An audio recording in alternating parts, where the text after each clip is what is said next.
Brisbane, 3 men around him, and somehow finds some space. Ronaldo, fantastic, opening the drive back. He's made himself the tiniest bit of space. Almost feels like a bit of a toy. Didn't really go for it. Oh! The display there is absolutely ridiculous. The Elastico on the goal line. On the goal line, the finest. We talked about Aussie FIFA. He's not here to make up the numbers. Here I am as a hack FIFA tragic who loves playing video games and has found FIFA and actually really enjoy playing it, with Dylan, who is a professional esports FIFA player. Now, Dylan, I'm going to ask you just my own questions. Next time we have you back on, we're going to ask some of the audience to ask some questions as well too. But mate, FIFA, I mean, you're in it, you're professional, you're doing it. I've got some questions for you. Sure. All right. So, what are the most important fundamental skills that you would recommend to your everyday sort of player that's trying to improve? Is it a mindset? Is it a skill? Is it a basic? I mean, I know that's quite a broad question, but you probably get asked this all the time. What comes to mind in terms of how does the average punter improve his game? Well, I've always said this, it's 50% mentality, it's 50% skill. Okay, so the skill side of things, I always recommend, and it's something I always focus on with, my my clients in my coaching academy, is getting the basics down pat. This is the most important thing. You know, you need to crawl before you walk. Yeah. Okay, so essentially what I always try and teach, what I always try and stress is you need to get the basics of dribbling, passing angles, getting shooting angles, not rushing, taking your time, things like,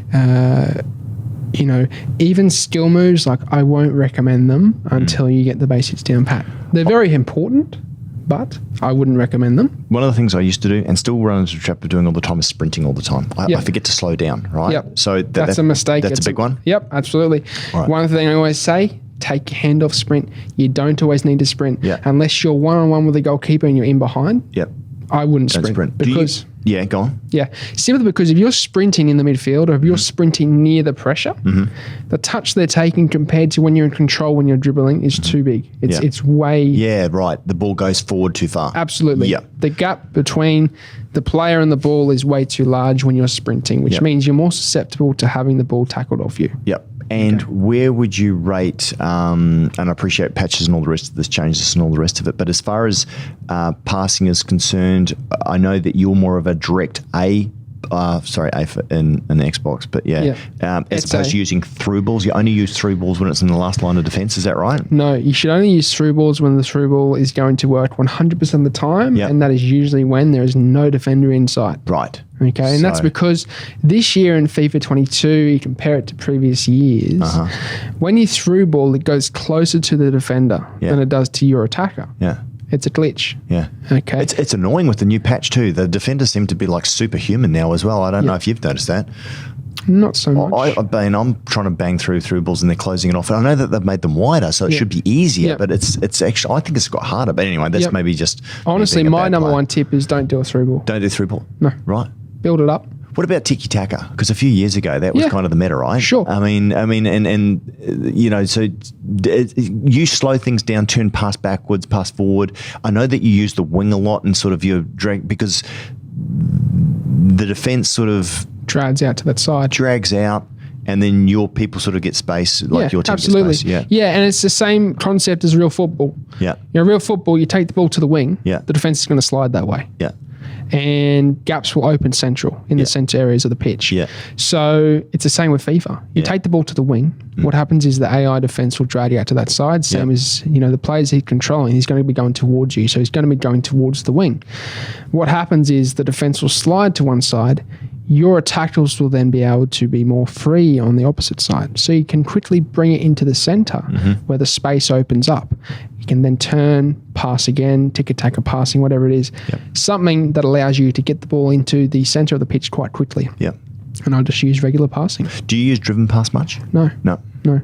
Pre-patch, in the first beginning stages of the game? Yes, absolutely. Yep. But they patched it. Yeah. They made it similar to through balls, where it would go closer to the defender. Yeah, I think actually the very last one that I watched actually was talking about that it's going closer to the defender now with the through ball. Yeah. And definitely they patched it because it used to be OP, right? You just slam the through ball through and it would just lock into your player and you just it was crazy. Do you recommend that all your players use the same formation that you do as in 4-2-2, or are you open, or do you allow players to sort of find the skill set that works for them? I allow them to use what works for them. They need to find their own style. They need to find their own way of playing the game. Some people want to learn what I'm doing, how I'm playing, so I will teach them. Yep. But I usually say try and discover yourself first. Because they talk about the meta being, at the moment, I think they're saying it's 3-5-2. I've tried it. Actually works pretty well at the moment. Yeah, that was from the E-Premier League. Right. Because there was a guy who won it. Yeah. He was using the 3-5-2. Yeah. And yeah, look, it might work for some people, but it won't work for others. How often do you spend looking and revising after the patch and trying new formations or trying new things? Like how much is that part of your game? I'll play a good 10 to 20 games and I'll test it out and I'll make my own judgment and I won't look at what other reviews are until I've made my own. I like that. Yep. That's really smart because otherwise you don't want confirmation bias, right? Like someone that you respect and they say something. Absolutely. I don't have time for that. I'm going to listen to you. Yeah. So in terms then of formations, I mean, I really like the Christmas tree formation. I think is that the 4-1-2-1-2? Boris Legend's using it. It's a oh yes, I know the 4-3-2-1. Yes, where you've got the left and white ring, but they're relatively narrow. And then I actually use. I was using 3 very defensive players. I was actually using Tonali, the new the blue card, the birthday for birthday. I was using Caligari. He's awesome, by the way. I freaking love that card. Yeah. Hard to make fit into your team. And I was also using, and I've changed him out now, but I was using Savic. Freaking tall. Savage, yep. Yeah, and a bit slow, but really great dribbling and not bad long shots when you put, I think I put Hawk on him anyway, but I found that I could really press the centre area and cause problems using, again, your second man defence, but I was probably overusing it and creating gaps where people were sort of getting past me. But in terms of that formation, I mean, obviously it depends on the style because there's a lot of things here, but where do you rate your top sort of 5 formations? And I appreciate that you've already said on your podcast, on your channel, that you like the 4-2-2. And what are the other ones that you use, and when do you use them? I have stuck to my guns and I've used the 4-2-2 no matter what. Yep. I like the formations that are balanced. So ones that will have your CDMs and ones that will have your wingers as well as your strikers. Yep. I don't like formations that are focused on one specific thing. For instance, if you go for the 4-1-2-1-2, it's narrow. Yeah. So you're focused primarily on going up the centre. Yeah. Right? But if I have a more balanced formation, let's say, for instance, the 4-2-3-1, I can use the centre, but I can also use the wing. 4-2-3-1 wide or 4-3-2-1 narrow? Both. Yeah. Yeah. I like both. Yeah, I mean, that's absolutely. the one that I used to use. There's not too much difference. It's that the wing is a little bit wider on the second variation. Yeah. But I think there's not too much difference in game. Yeah. Why the hell doesn't crossing work? I mean, and I don't know if it's got worse. Okay, so I went and got Weghurst, right? Beast. Yep. 6'6". Yeah. Like 90 speed, 90 shooting, 85 pass, 90 dribbling. His balance is a little bit low, but you can fix that with engine. I mean, I did try him out just because I love the idea of crossing. And I look at using the iron cross and using the different style of crossing. I think I played like literally in 10 games, maybe 2 headers with him. He just couldn't freaking head. And I could cross. In fact, when I first started, I found it easier to cross using a 4-4-2 sort of a formation. But is it patched? Is it different? Is it that player? What do you know? Look, crosses work, but I always stress not to cross. The reason being is because you're better off getting yourself into a position where you're going to be able to score every single time. And that means passing across to a player who is free inside the 18-yard box, who will then have a good angle to shoot and have a higher chance of scoring the goal. Yeah. I've always said FIFA is a percentage game. We need to look at percentages and the likelihood of you getting that shot off and actually scoring that goal. Yeah. When you cross the ball, even though you might have a 50-50 chance of winning that header. Number one, the first thing is you have 50-50 chance of winning that header. Yeah. So the defender is up against your attacker. Even if he's 6'6" and say you're playing up against a 6 foot defender. Sure, he might have 60-40%. But it doesn't, and I'm that's agreeing with you. winning the header. I'm agreeing with you. Yeah, absolutely. And then you've got to get it in the back of the net. That's it. That's winning the header. Number two, you've got to aim it on target. Yeah. Okay, headers are harder to aim this year because of the competitive master switch setting, which EA have forced us to use, which I don't mind. It sort of adds a skill gap. Yep. But basically, they've turned off automatic header aiming. So it won't always go on target. It will be depending on how, what the angle you are pointing with the left stick. And then number three is the power. You need to get enough power on the header that it's not going to drop short to the goalkeeper to make an easy save, or it's not going to go over the bar. But if I take the ball from the wing, pass it into the centre, into a player who is free in the 18-yard box, and he has a one-on-one shooting opportunity with the goalkeeper, it's going to go in 80 to 20% of the time. Yeah. Whereas all those things are against you when you're crossing. So I agree. I have in any year, not even FIFA 19 when crosses were overpowered. Yeah. Yep. I never crossed. Yeah. Right. I kept the ball. Yeah. If you keep the ball, they can't attack you. Yeah, well, it frustrates me, and again, because I like the idea of it, right? Yeah. I mean, like 6'6", and even Savic, I think 6'3", or Ibrahimovic 6'5". Doesn't matter. Yeah, you can be whipping. And I've got 99 on my crossing, and even a relatively high vision. Yeah. Now, whereas when I was playing that Christmas tree, and I've got Mkhitaryan. I love how you call it the Christmas tree. Yeah. I've never heard that before. Sorry, That's cool. yeah. I think it's Boris Legend. Really? Yeah. And also, I keep calling everyone Chad. I like him, Boris Legend. He is cool. Like he's Swiss, I think. Anyway, Swedish, I think. Sweet, is he? Yeah. Sorry, Boris, if you're listening. He's a super nice guy anyway. Yeah. And I love the way he says Chad. I call my son Chad now. And even my wife, I'm calling her Trixie because I looked it up. Trixie is do you know this? I didn't know that. I did he's laughing because I call everyone Chad downstairs. Come on, Chad. And my wife's like, why are you calling him Chad? I said, I want to rename my dog from Biscuit. I want to call him Chad because it means like the ultimate, like the alpha male effectively. And the Trixie is the alpha female. This dates back to I looked it up as dates back to the, I think 1920s or even earlier. Yeah. So anyway, I digress. Okay. So crossing freaking doesn't work. Mkhitaryan, by the way, bloody awesome player. I noticed a couple of the guys, Krasi and what have you, using him as well Five star weak foot, 5-star skill love moves. that, right? I also, and it's funny, I don't see a lot of players using them. Actually, I think Krasi uses them, which is Perisic as well too, who's also got the 5-star. You've said though not to switch players around too much because you need to really understand your players, how they work. I saw your team the other day. I think it's the first time for a while, but you upgrade the same player. So you've got Kante team of the year, right? The man of the match version. Man of the match version, right? Yeah. So they improve, obviously, but they still feel the same? Yeah. Right. Absolutely. They're the same body type. They're the same player. They're the same positioning, same work rates. Difference is they're an upgraded version. So they're better. Silkier. And I use the E-League as a prime example. Back in FIFA 19, when I was in the E-League representing Brisbane Roar, I used Griezmann and Bergkamp. Yes. And those two players were who I was used to. Yeah. I used them in my own ultimate team at home. And I was getting judged and ridiculed like you wouldn't believe. People were saying, you're going to lose. Yeah, you just did one on this, didn't you? You just did a podcast on this, or were we talking? On I can't remember. Yeah, I did a video on that. And people were saying there's no way because you should be going for CR7 or absolutely. It's like, nah, I know how these players work. That's right. Yeah, and obviously, second in that tournament. Yeah. So it goes to show that you don't need to use players that are the best in the game. You can use who you're used to, where you know they're going to be on the pitch, where you know how they shoot, what their weak foot's like, how many skills they have, and all that sort of thing. Do you feel that there is, like, between, say, 21 and 22, that the players sort of feel the same? Like, do you go for the same players again? How much of it is it determined when you go through? Because obviously on Road to Glory, you're not buying players. How do you determine draft? Right.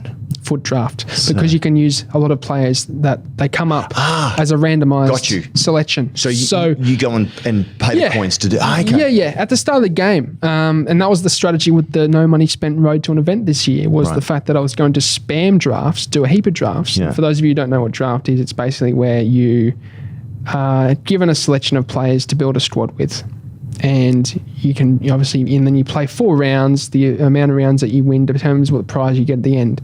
And you're versing other players that have done the same thing. They've been handed a certain amount of ultimate team cards to then play with that team. Yeah. And that is a good way of trying out cards to see what works for you. Yeah. Because at the start of the game, we're all discovering what players are quite, meta. Yeah. I don't like that word. I like using like overpowered. But why don't you use Chad? Yeah, what players are quite Chad? Yeah, I like that. I like that. You can thank me for that. Yeah. What players are quite Chad? You can try them out. Actually, we've got to say thanks to Boris for that one because he's kind of coining that one. But that's funny. Okay. So that's pretty good. So of all the players on your team, like for me, honestly, Mkhitaryan is like next level. Like I'm glad I did the SBC for him. He's relatively a harder fit in the squad. And I'm kind of forced now to use Di Natale as well too because he's obviously helps with the link. He's actually pretty bloody good too. He is good. Who's your favourite player that you're currently playing with? Mbappe. Yeah. How good is Mbappe gold? Because I see a lot, because I had him, right? And I said, I'm going to switch out because I got Mkhitaryan and kind of couldn't make it fit. How good is the gold? Like, because if you're looking for a cheap squad, like and what about cheap Kante? He's still pretty good too, right? Unreal, yeah. I was only just using those 2, the gold standards, probably around a month ago. Yeah. And I qualified for FGS 3. Any other cheap, like, base cards where you go, for the coins? Because, I mean, a lot of people like me, or people who are going, I want to create a good squad. Yeah. What would be maybe your top, maybe 3 or 4 players if you could recommend for them? Whoop. Thought I'd put that on silent, sorry. That's right. I did put that on silent. Look, honestly... sorry, I'll just say that again. Cheap. So if you were going to recommend to people like me who maybe don't have a lot of money or can't invest into it, but they want to improve their squad and they want to get some really Chad players. They want to get some really good players that are really good value for money. Yeah. Like we mentioned Mbappe, obviously, and probably Kante. Any others? They're still worth a bit though, those 2. Mbappe. How many coins are we talking here? Okay. All right, then I'll put it to you. If you were looking for the absolute best value cheap cards and then maybe the best value ultimate. So in other words, if you're looking for like, 10K, 15K cards, who would you go for? Maybe a couple of really good players that people could build a squad around. And like just ridiculously awesome cards that are 300,000, not, a million. Yeah. Well, Mbappe is obviously one of the ones that I'll go for in terms of the higher end. Yeah. He's probably still about 500,000-600,000. So I was using him. He did actually drop down to 380,000. I bought him, and then when the new SBC came out, people panic sold him, which is always interesting if you keep an eye on the market. But yeah, he's obviously very good, very fast as well too. I mean, I'm just gonna really go for what works. For me, personally, Messi gold, he's only like 200,000. Yeah. Mbappe. Yeah. I would then go for someone the likes of Hakimi at right back. I think Hakimi's awesome, isn't he? Yeah. And they're all PSG players. Yeah, they are. Ferland Mendy at left back's very good. He's cheaper. He's only like 10K. Yeah, right. Which league is he from? The La Liga Santander. Oh, so he's La Liga too. Spanish league. Right, yeah. I would probably go for Lloris in goal. Who did you say, Leo Hernandez? No. Ferland Mendy. Okay. He's the left back for Real Madrid. Okay. French guy. Right. Yeah. Okay. Yeah. I always look at him and wonder, is he a relation to the goalkeeper? He's not, is he? No, they've just got the same name. Mendy, the Chelsea goalkeeper. No, I don't think so. Yeah. Lloris in goal, very, very good player. Is he? Yeah. Because the other one, I reckon Donnarumma has an aura. I honestly think... He is very good. I think he's got an aura, though. Because I've gone up to him with players before and literally they have pretty much fallen over themselves. And I said to my son, I said, watch this, I videoed it. And like he went up and literally... It could have been my poor skill. Well, I don't think it was. I reckon he's got like a fear aura. The other one I see a lot of people using in goalkeepers is Lafont. Why? Because he has good links, I think. Is it? Yeah. Okay. I don't know if he's that good. I think, yeah. Honestly, yeah, I don't know. Lloris and the Donnarumma would be the two I'd pick. For the icon, Czech. Do you reckon Czech's good? Because I see a lot of players using Van der Czech. Sar. Van der Sar. Unreal. Is he who you use? broken. I was looking at you, so I'm going to copy that because Yeah. I need to use an He's icon. worth about 500,000 See, for a I've goalkeeper. got Casellas, but I think I made a mistake and should have gone for Czech because he's too short. I don't know if that makes a much of a difference. Do you reckon a short goalkeeper makes a difference? It does, I think. It does make a difference, especially from people doing long shots. Right. So Finesses, they can't jump high enough. So that's a good point. So Courtois or De Gea? Courtois, yeah, possibly. Or I've done probably, both of the honestly, SBCs. Oh, you've done both. I've done both, but I mean, I think that people are using De Gea. They are using De Gea more. He's 6'4", but Because he's he links also to Varane. he's got great lengths, but he's also got 60 speed. How important is speed for a goalkeeper? I think it's important in situations where you're wanting to rush, but other than that, nothing much. Isn't it? Because I look at, if you put glove on most of the goalkeepers, you can take a relatively good card and make it bloody awesome. Because we don't really care about kicking so much, do you? I don't ever kick. I always pass out. Yeah, anyway, that's right? it. And I just wondered if speed was important. So you don't think it's that important? No. Okay. I don't. No. Unless you're rushing out and trying to clear. Yep. Sometimes it can save you. Okay. But you shouldn't be getting into the situation where you need to do that. You need to work on your defence. How important is, there's a fair amount of goalkeeper questions here. Did you move your goalkeeper? Do I move him? Yeah. Yeah. Yeah. That's really important for defending? It's important for last ditch, attempts to try and save a shot. Yeah. I don't know how to do. You push down the right You push stick? down the right stick and move it, yeah. How do you do that and then control your defenders at the same time? Do you use second man defend then? It's something that takes practice, basically. You need to practice. Damn it. Yeah, you need to practice knowing who you have control of in the defence and then also looking at your goalkeeper and moving him at the same time. I guarantee you, of the people listening to this who are like me, who are probably, play, maybe not getting into rivals or anything like that, but just we don't know how to move our goalkeeper. And you probably picked that right. You probably smashed those guys. Honestly, it's not the most important thing. Isn't it? No, it would probably be the last thing I'd teach you if you're in the academy. Okay, that's interesting to know. Yeah, it's not gonna. I want to get you to the point where you don't need to worry about moving your goalkeeper because he hasn't got him behind. Yeah. So I want to get you to the point where I can make you defend, so that you can, stop them from getting into those one-on-one goalkeeper situations. Do you like SBCs?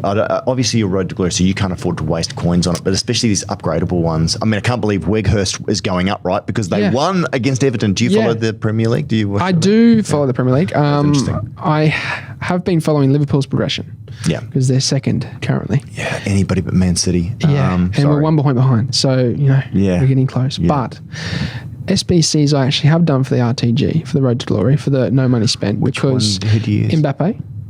Oh, yes, you have. I mean, that must have cost you a freaking fortune. Yeah, I had to, sell an arm and a leg and a kidney. Is he that good? He's very good. Yeah.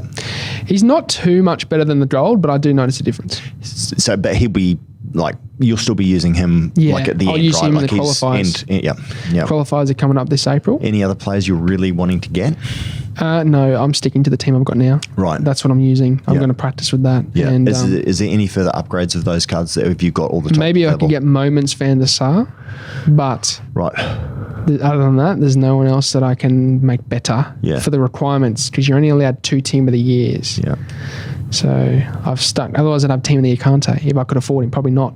So I'm probably good that I've got the man of the match, the 94. Yeah. Yeah. How much is he? About 900,000. I can't afford. But again, it's just play to earn. Like if you get good rewards, you get coins back, and that's it. So I play a lot of the against the computer. What's it called again? The career mode. No, the competition. Squad battles. Squad battles. Yeah. I've worked out I probably finished maybe in the top 300 in the world. That's good. I got 80. I think the 200th guy got like 86,000. I think I got like about 82 or 83,000. So I mean that's not bad. That's why I got the freaking colours right. I've earned that. Means you've been playing a fair bit. Yeah. I play on a weekend. So typically my son plays and I actually find it. We just chat and talk, Yeah, and I yeah. calm him down from throwing his controller through the TV. I kid you not. Like, I thought he got a timeout. He's nearly 14. He got Yeah. a timeout. It's actually a teaching moment, but my other son plays his Nintendo Switch, and so we're upstairs, and my wife does a lot of art. She's always doing art, so it's just an opportunity for us to bond. And then, we've got football in the morning, basketball in the afternoon, so there's a bit of time. So I do spend a couple of hours That's with good. him. Yep. My wife also goes to bed super early, and so I'm sitting there going, well, I can watch a movie, or I Yeah. can Play some I FIFA. play some FIFA. But yeah, I did play online, and I smashed a guy so bad that he turned around and kicked the ball into his own goal and quit. But Clayton said to me, he goes, it was probably like a 9-year-old dad. I hope you feel proud. Yeah. So yeah, I don't care. I do feel good. I beat him. So anything else in terms of, and I just wanted to make this sort of nice and short and sweet, and some of the questions that I wanted to know as well too. And next time you come back, Dylan, what we'll do is we'll get some of our guys to write in questions that they've always wanted to know. Yeah. Anything else you want to share that you think's interesting? I mean, I guess you live and breathe it all the time, but I mean, is there Yeah. anything that people overlook or don't think about, especially when they're at sort of my level? Any advice you'd give to younger self? Just think of me as younger self. The one thing I would have loved to have known back in the day was tricks to improve mentality when playing. Yeah. And all I had to do was just tell myself that it's just a game, and if you lose, it doesn't matter. Yeah. You're not in danger, because people get anxious over it. Yeah. Like, they get real uptight, and I'm just like, see, you got to work on really trying to focus on, just staying calm. Other tricks that I will do is basically, if you're feeling flustered and you're feeling under pressure and your opponent is pummeling you and he's getting a lot of shots off, and you keep making save after save after save, and you're thinking, well, I'm going to concede soon. Pause the game and take 45 seconds. Pause it again if you need some more time. Take another 45 seconds to cool down and just cool your head. It's a trick I teach my people in the academy, and it has been working, especially for the younger guys. Because they're sort of, right? that's it. They can't control them. So I'm trying to help them control their emotions by saying, look, just pause the game. Another thing I'll do is, people in Ultimate Team will load up to a screen and they'll see the squad. Yeah, you don't watch it, do you? I don't necessarily watch it. So I'm at the point now where I'm good enough not to worry about who it is. Yeah. But I would have loved to have known this trick. And in terms of, the trick is just do not look at the squad. Look away, because you're going to have two outcomes of looking at the squad. Yep. The two outcomes are, oh, yes, I'm going to win. Look at his team. The second outcome is, I'm going to lose. Look at his team. So there's two mentalities that you're going to come into the game with. It's either I'm going to win or I'm going to lose. Yeah. Both are not good. Yeah. Because going into a game thinking you're going to win, you're not going to win. Because you're not playing your game style. You're not playing the way that you would usually play. You're not going in clear-headed, with a clear head. If you go in thinking you're going to lose, you're going to lose. Because you self-doubt. You're not confident. So the two outcomes from looking at the squad are negative. So don't look at the squad. Go in with a clear mind. I remember back in FIFA 19 when I was really starting to try and figure out how I can become to that next level at pro and qualify for events. And basically I got to a point where I said to myself, what's the thing that throws me off the most? It's when I look at who it is I'm versing. Yeah. So don't look at who it is. And I was able to concentrate a lot more at least after that. Yeah. And not worry about who I was versing, play my own game style, play my own game. One more thing I did was not really necessarily look at the connection, because people look at the connection and start blaming it. I was going to ask you about the connection. How often do you get bad connections? I mean, I was playing on that game where I won, and again, I'm not a big player against other players. Yeah. I just, I haven't invested into that route. But got the ball, I think, with Perisic, dribbled through, pushed the shoot button. It sort of lagged out, went through, scored the goal, and then he was on the other side, all in one sort of. Ooh. It was weird. It wigged out for literally probably a second and a half, 2 seconds. Yeah. But I actually scored the goal in the glitch. Yeah. How often do you get that? I mean, Well, my son plays, and he's complaining about bad connections all the time, and we've got 100 megabit speed at home. So it's, I don't know what's going on. Yeah. It can be connection to the servers. Right. That can impact on that. But what I will say is, I used to live in Townsville, Yeah. right? Obviously. Connection to Sydney servers is quite far away. Yeah. We're in Brisbane now, it's quite good. Yeah. So I'm not struggling as much. But having said that, I learned to play in bad connection. So It's like if you training have a at bad connection, altitude. If you're climbing Mount Everest and you start living at the highest peak, you're going to adapt. If you have a bad connection, don't blame it. It's what it is. You have to deal with it. Yeah. Adapt, deal with what you've got, Yeah. and eventually you'll get to the point where you won't need to rely on smooth, crisp gameplay. You'll adapt your style to the point where you're going to be able to beat players on the best connection ever. Yeah.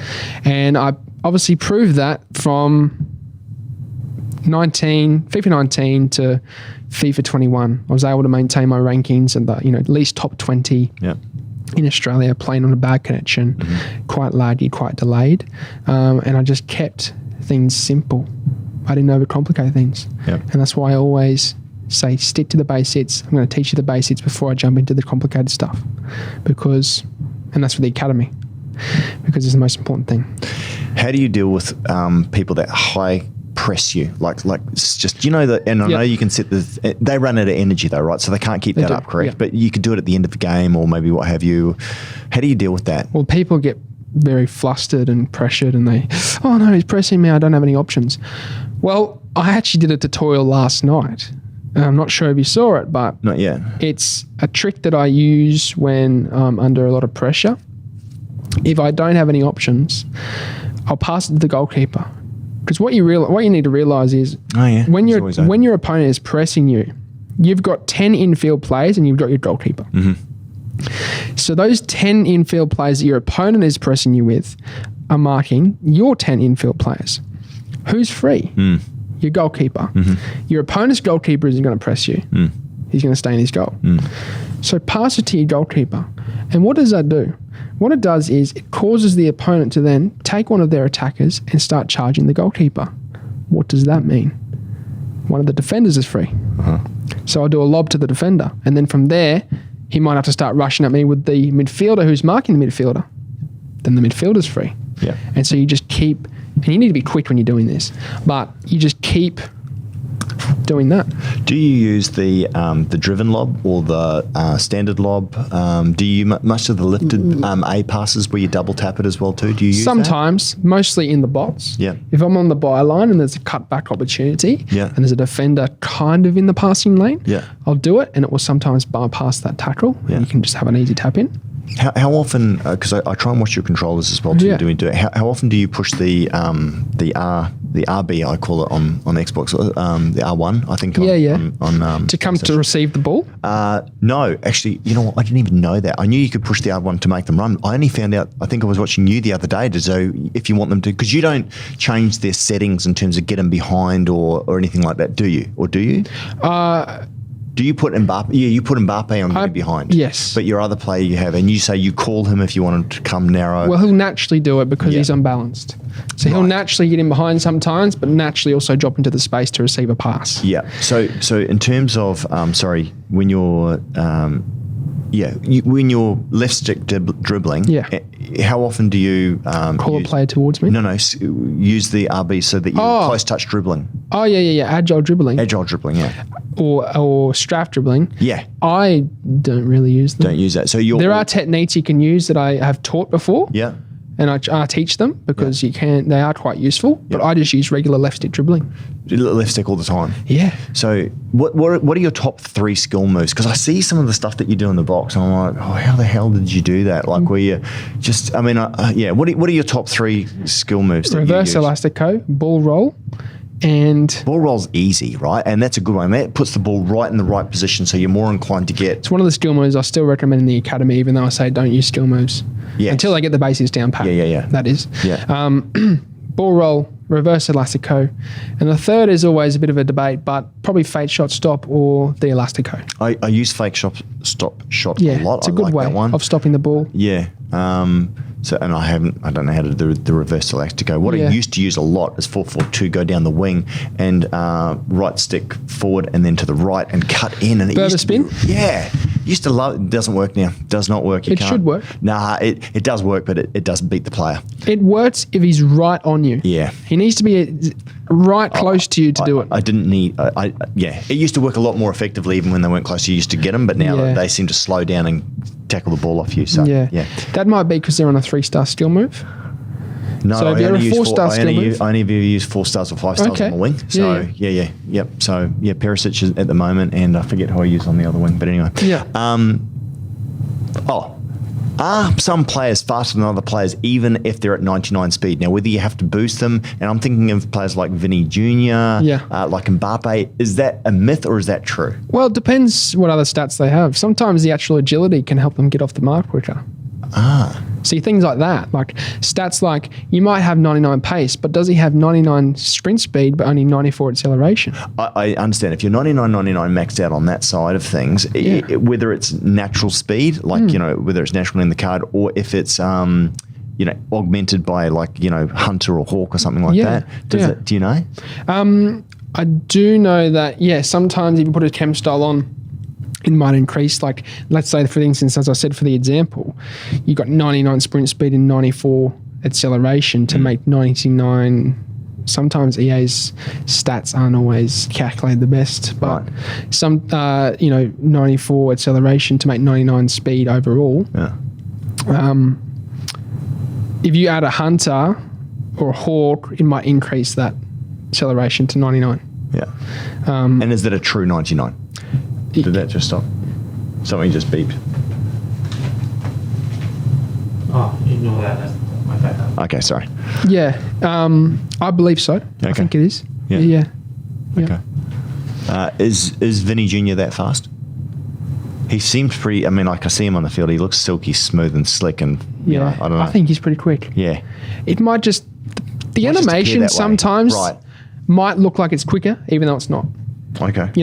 So the way they run, like Mbappe's running style, because they have hypermotion in the game. So it tailors to their real life running style. Mbappe's running style looks super quick, even though it might be quicker than someone else. Right. Okay. Yeah. That makes sense. Okay. That was all the questions I had. So I'm going to be a better player for that now. No, thanks, Dylan. I appreciate that, mate. It's always interesting. Yeah, so I've got bloody Weghurst. I spent a lot of money on him, and I really don't enjoy playing with him. I reckon he's a bit of a truck, to be honest, and I don't think he works. So I'm going back to the other ones that I've been using, which I think Mkhitaryan's bloody awesome. How many games have you played with him? Probably, about 10. Sometimes you need to give it time. Yeah. So I'd give it 20 or 30. He just feels clunky. He just seems a step behind the other players. I mean, Mkhitaryan is pretty awesome as well too, I've got to say, but because that height doesn't really translate to additional goals, even his strength, I mean, his strength is good, don't get me wrong, but I don't know. I've still got this footage of where I had Ibrahimovic one year, and literally he went over to the player and bashed him off the ball. This is probably FIFA 18 or something. And then just proceeded to just launch into it. He literally knocked the guy off the ball. It's like the real Ibra. He seems to do backflips and everything like that. It was bloody awesome. But anyway, mate, thanks for that. I appreciate it. Interesting to sort of get the professional lowdown. All the questions I've sort of wanted to know the answers to. That obviously you're going to know. So thanks. Do you have any more next time? Well, I will. Don't hesitate. But again, Dylan, for people who want to learn more about you, your channels and your coaching, let them know. Cool. I'm obviously coaching on my academy, which can be found on Patreon. And if you're not looking at getting into the academy, I'm doing a heap of free content on YouTube, teaching you guys how to get better at FIFA, etc., etc. And that's on Aussie FIFA HD as the tag, and also on Instagram as well. You can check me out over there at Dylan_Baines_AFHD. I go through anything from FIFA on there, and it's more of a lifestyle social media, but you can keep in touch with me over there and send messages through more details about the academy if you wanted to. Perfect. All right, well, thanks, Dylan, for coming on. So that's hasta la vista from me. Sayonara, au revoir, adios, salam, ciao from me, and goodbye. All right, thanks, mate. Cheers.